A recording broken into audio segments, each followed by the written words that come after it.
একজন ভিক্ষুক নবীজির কাছে এসে বলতেছেন, ইয়া রাসূলুল্লাহ,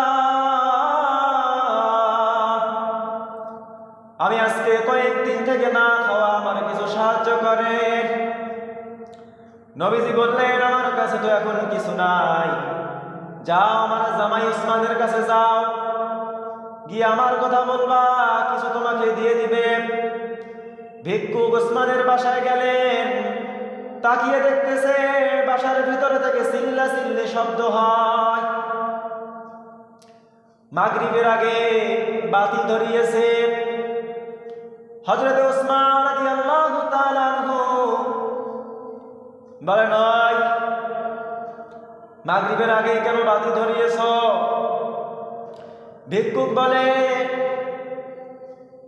এ তো আমার থেকে বড় ভিক্ষুক, মাগরিবের আগে বাতি ধরিয়েছে, এই জন্য যদি স্ত্রীকে ধমক দেয় সে তো আমাকে আর কি দিবে। চলে গেলেন নবীজির কাছে, ইয়া রাসূলুল্লাহ, আপনি আমাকে কার কাছে পাঠিয়েছেন? সে তো আমার থেকে বড় ভিক্ষুক। নবীজি বললেন, তুমি বুঝতে পারো নাই, যাও আবার যাও। এবার ভিক্ষুক এসে দেখতেছে রোদের মধ্যে তুলা শুকাতে দিয়েছে, একটা একটা করে তুলা উড়ে যায়, সেই তুলাগুলো ধরে আবার জায়গায় রেখে দেয়। সেই ভিক্ষুক বলতেছে, নবী হয়তো জানে না, না জেনে আমাকে তার কাছে পাঠিয়েছে, যেই মানুষ তুলা উড়ে যায় সেই তুলা আবার ধরে রেখে দেয়, সেই মানুষ আমাকে আবার কি দিবে। ভিক্ষুক চলে গেলেন নবীজির কাছে, আপনি আমাকে কার কাছে পাঠিয়েছেন? সে তো আমার থেকে বড় ভিক্ষুক। নবীজি বললেন, তুমি বুঝতে পারো নাই, যাও আবার যাও। এবার ভিক্ষুক এসে দেখতেছে উঠানের মধ্যে গুড় রেখেছে, মিষ্টি জাতীয় জিনিস, পিপিলিকা মুখে করে ধরে যায়, পিঁপড়ার মুখ থেকে গুড় নিয়ে আবার রেখে দেয়। ভিক্ষুক বলতেছে, হায় রে, কেমন কিপটা, যে পিঁপড়ার মুখ থেকে খাবার নিয়ে রেখে দেয়, সে আবার আমাকে কি দিবে। তার কাছে কিছু না কিছু নবীজির কাছে চলে গেলেন, গিয়ে বলতেছে, ইয়া রাসূলুল্লাহ, ইয়া হাবিবাল্লাহ, আপনি যদি আমারে কিছু দেন তাহলে দেন, না দিলে আমি চলে যাই। আপনি আমাকে যার কাছে পাঠিয়েছেন সে তো আমাকে কিছু দিবে না, তার কারণ সে একজন কিপটা, আমার থেকে বড় ভিক্ষুক।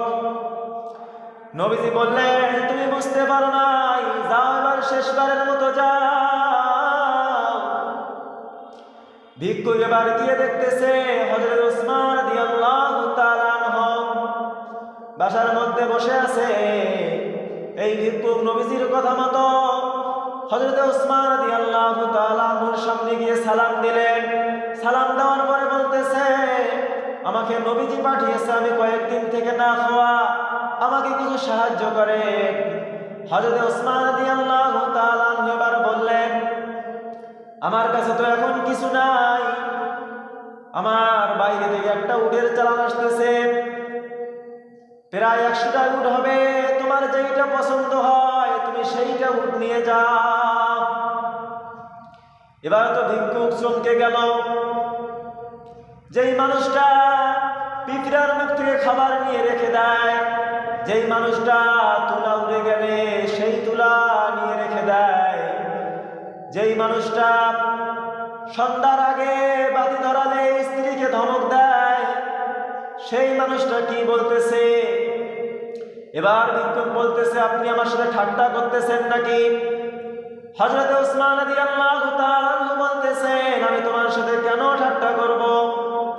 এবার ভিক্ষুক বলতেছে, আমি আপনার বাসায় আজকে প্রথম আসি নাই, আজকে সহ 4 দিন আপনার বাসায় আসলাম, 3 দিনের তুলনায় আজকের দিনটা একটু আলাদা।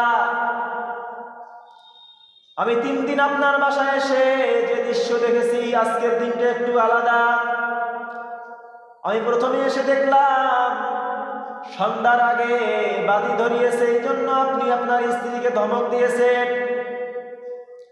এবার হযরত উসমান রাদিয়াল্লাহু তাআলা আনহু বললেন, শোনো, আমি কেন ধমক দিয়েছি?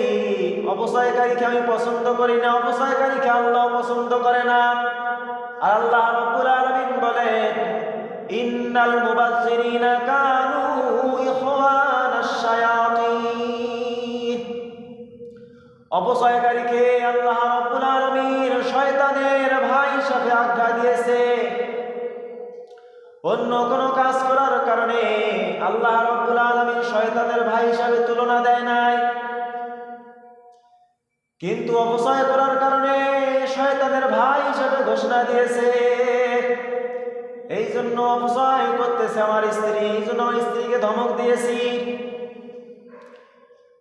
2 নম্বরে, তুলা উড়ে যায়, আপনি একটা করে তুলা ধরেন, আমার জায়গা মতন রেখে দেন। হযরত ওসমান রাদিয়াল্লাহু তাআলা আনহু এবার বলতেছে, এই তুলাগুলো আমার কাছে একজন আমানত রেখেছে, তুলাগুলো নষ্ট হয়ে যাইতেছে, এই জন্য রৌদের মধ্যে শুকাতে দিয়েছি। এই তুলাগুলো উড়ে যায় বাতাসে, আমানতের খেয়ানত হয়ে যাইতেছে, এই জন্য একটা করে তুলা ধরি আর জায়গা মতো রেখে দেই, যাতে আমার দ্বারা কোনো আমানতের খেয়ানত না হয়। পিঁপড়ার মুখ থেকে খাবার নিয়ে রেখে দেন। এবার হযরত ওসমান রাদিয়াল্লাহু তাআলা আনহু বললেন, কোনো খাবার যদি নষ্ট হয়ে যায়, কিয়ামতের ময়দানে আল্লাহ রাব্বুল আলামিনের সামনে আমাকে জবাব দিতে হবে। এই জন্য পিঁপড়ার মুখ থেকে খাবার নিয়ে রেখে দেই, যাতে কোনো খাবার অপচয় এবং নষ্ট হয়ে না যায়।